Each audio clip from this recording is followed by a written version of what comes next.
Deputeti i Partisë Demokratike Klevis Balliu deklaron se pezullimi i vizave për shqiptarët nga SBA u bë për shkak të lidhjeve të shtetit me kartelet e drogës. Ai gjithashtu bëri të ditur se BE ka pezulluar fondet për digitalizimin pas skandalit me Akshin. Si pasojë e vjedhjes sistematike, korrupsionit të shfrenuar, kapjes së shtetit, mungesës së lirisë dhe mbi të gjitha, bashkëpunimit të drejtë për drejtë të qeverisë me kartelet e drogës, Shqipëria sot është kthyer në një vend të pasigurt.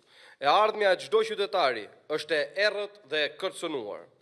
Jo vetëm Shtetet e Bashkuara të Amerikës kanë ndërmarrë masa kufizuese, por edhe Bashkimi Evropian, si pasojë e skandalit të fundit tek Akshi. Për këtë arsye, Komuniteti Evropian vendosi të pezullojë fondet për digitalizimin, pasi tashmë është provuar se Shqipëria ka një qeveri që vjedh fondet publike.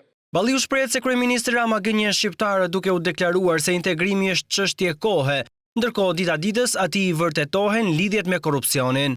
Edi Rama tallet me shqiptarët duke folur për integrimin e Bashkimit Evropian në një kohë kur vetë Bashkimi Evropian pezullon fondet për Shqipërinë për shkak të vjedhjeve dhe bashkëpunimit të tij me bandat kriminale. Deputeti demokrat thekson se me demokratët në pushtet, marrëdhënia me SBA ka qenë ndryshe dhe me socialistët ka prekur fundin. Çdo ditë më shumë po largohemi nga misioni ynë për t'u integruar në botën euroatlantike dhe kjo ndodh vetëm për faj të Edi Ramës.